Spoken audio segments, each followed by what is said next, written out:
sur la télévision Pacifique à l'heure du journal, les titres à la une. Le président de la Chambre basse, Scholzer Chancy, satisfait des travaux réalisés par son Assemblée au cours de la deuxième session législative. Bilan, une vingtaine de propositions et projets de loi votés. Relance des travaux de construction des nouveaux locaux du palais législatif. Le projet qui durera jusqu'à 24 mois coûtera plus que les 23 millions de dollars américains prévus initialement, selon le DG de l'UCLBP. Des organisations de la société civile saluent le choix de Renae Douville et Antonal Mortimer par la Chambre des députés comme candidats au poste de protecteur du citoyen.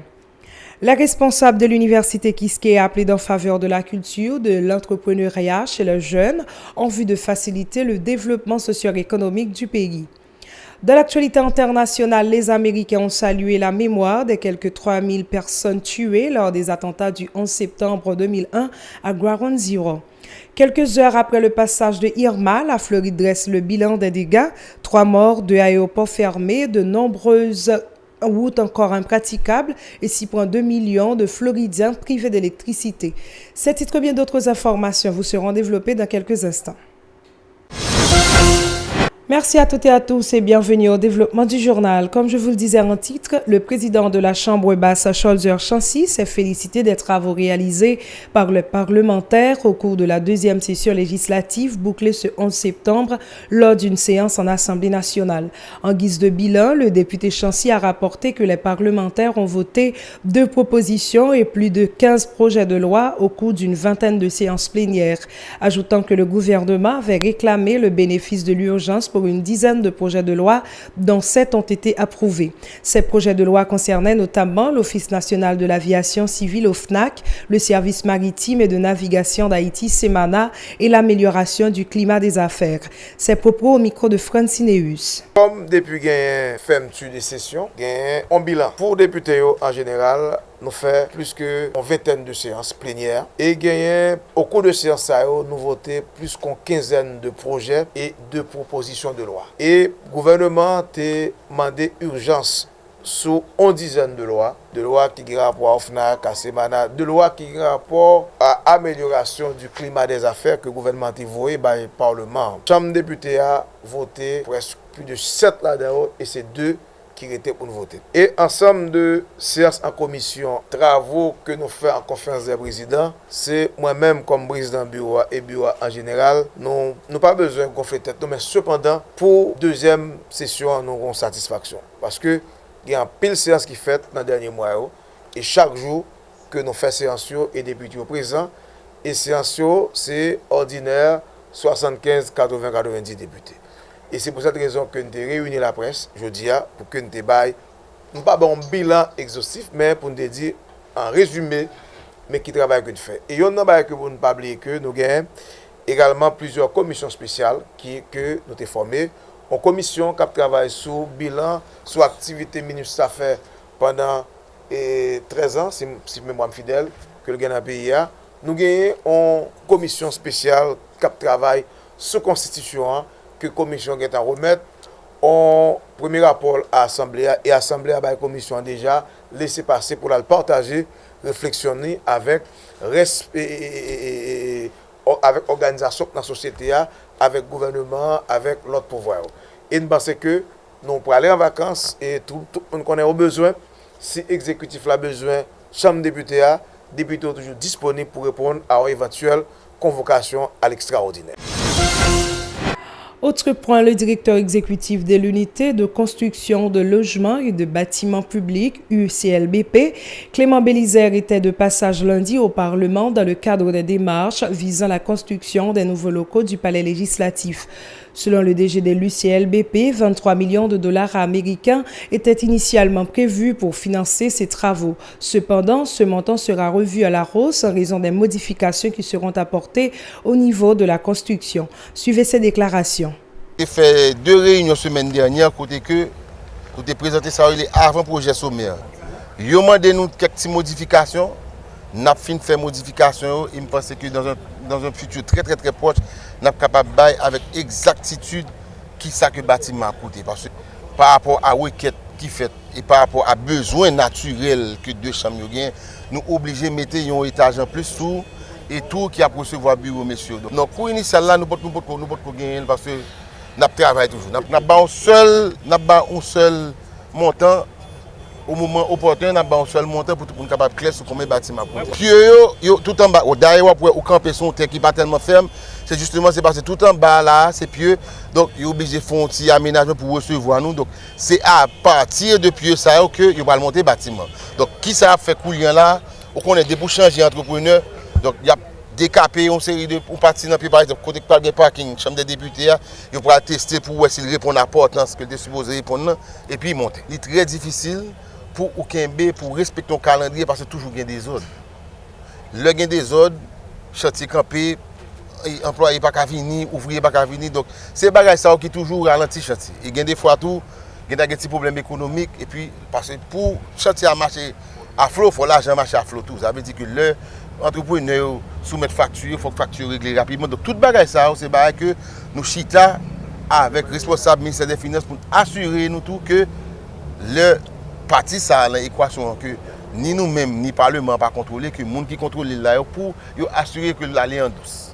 Jodi a gagné une provision qui fait pour 23 millions de dollars pour projet ça. Jodi nous gagne firme d'études là, firme qui gagne appel d'offres études là, c'est lui même qui là qui sous terrain qui commence ce chantier avec les trams, groupe tram. Les présidents des deux branches du Parlement, le sénateur Yuri Latortue et les députés Scholzer Chancy, se sont félicités de la relance des travaux de construction des nouveaux locaux de l'institution parlementaire. Les travaux du futur bâtiment, qui comprendra 3 étages, s'éteindront sur une période de 18 à 24 mois, ont précisé les parlementaires, déclarant que les locaux provisoires du palais législatif ne répondent pas à aucune norme de construction. Écoutons successivement Yuri Latortue et Scholzer Chancy. 11 septembre, nous avons dit chantier Parlement lancé. C'est un chantier qui prend pile temps, puisque nous connaissons que le était campé dans la route. C'est une mauvaise expérience qui était faite avec une compagnie.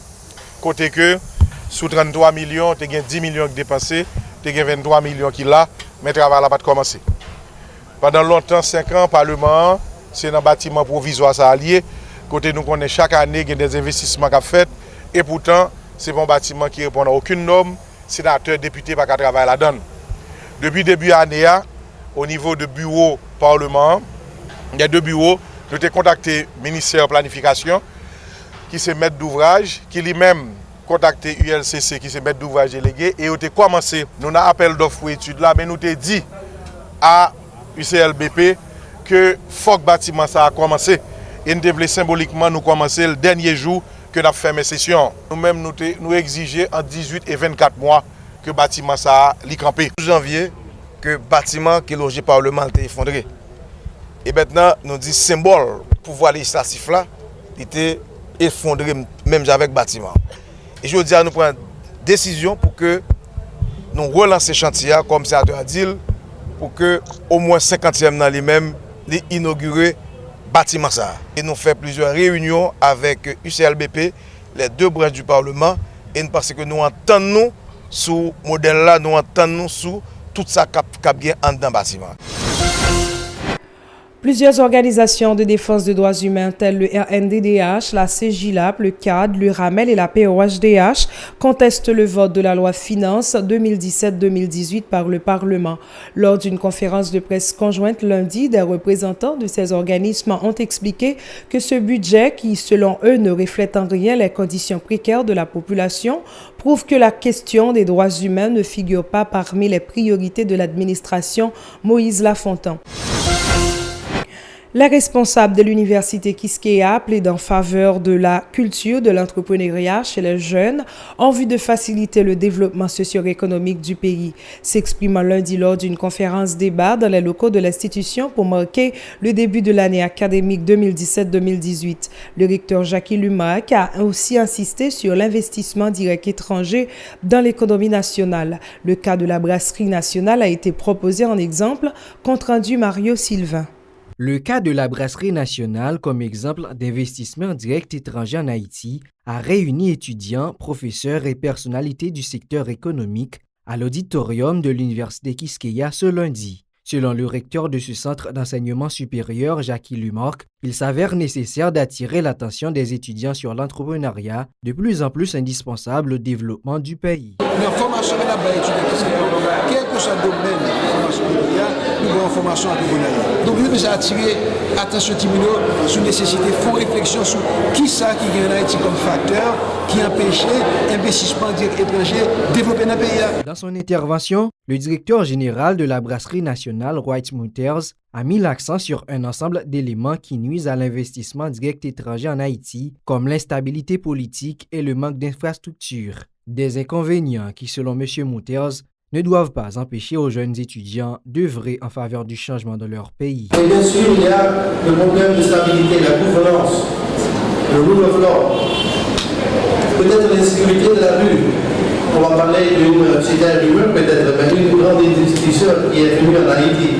Pas de contrôle de frontières, tous peuvent entrer.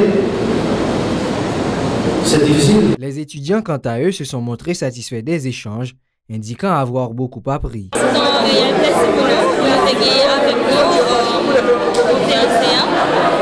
C'est grand pour nous pas connaître, nous venons apprendre de Brana.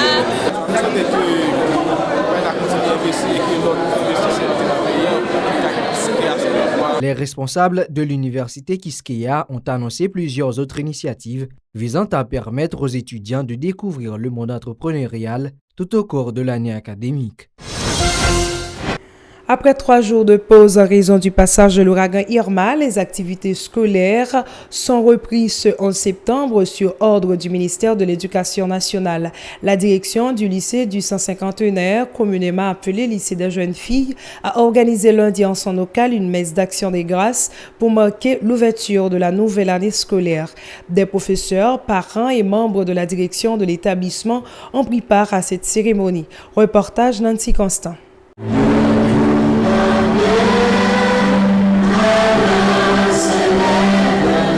Lundi matin 11 septembre, nous sommes à l'auditorium du lycée du 151R à la rue Capra-Port-au-Prince, où plusieurs dizaines d'élèves, élégants dans leur nouvel uniforme, assistent à un office religieux.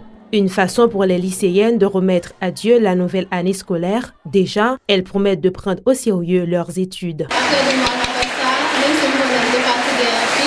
suis content parce que je rencontre des amis à nouveau et que je passe un bon année scolaire. Je souhaite réussir moi-même d'abord avec tout le monde pour que je l'école un bon résultat sur l'examen. Oui, avec motivation pour réussir. Pour réussir dans l'école, dans l'examen d'État parce que nous avons fait FIGO déjà. Nous prenons chemin l'école là avec une grande fierté parce que nous sommes très contents et fiers pour montrer notre FIGO. Pour les maths réussi et nous faisons finir avec l'école. Dans son homélie de circonstance, le pasteur Vanel Luissin invite les filles à cultiver, entre autres, la persévérance et la discipline indispensables à leur réussite dans la vie. Vous avez ce rêve-là dans vos cœurs.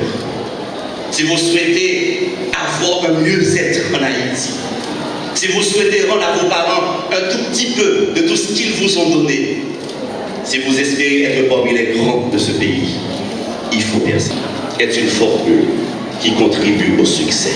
Regardez, vous verrez, les filles qui réussiront seront toujours parmi celles qui sont disciplinées.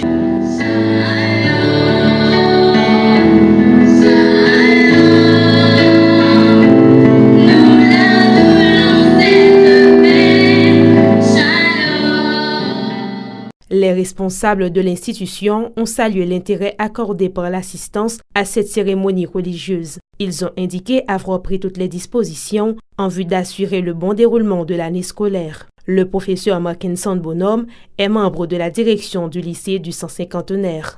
Tout ça dépend de l'administration, de façon administrative. Tout ça dépend de ça que l'école enseignant en termes de motivation, en termes de ça que les discours, de communication, de bonnes relations qui existent entre direction et école des enseignants. Nous pensons que ça n'est capable de jouer comme moi, nous jouons, nous faisons équipe, nous unissons autour de ça, nous rendons le lycée bien fonctionner et rendre la façon passer de façon très positive. Le ministre de l'Éducation nationale et de la formation professionnelle, Pierre-Josué Agénor-Cadet, avait déclaré le 4 septembre dernier que toutes les mesures ont été prises pour satisfaire les revendications des enseignants dont les grèves à répétition n'étaient pas sans conséquence sur la précédente année scolaire.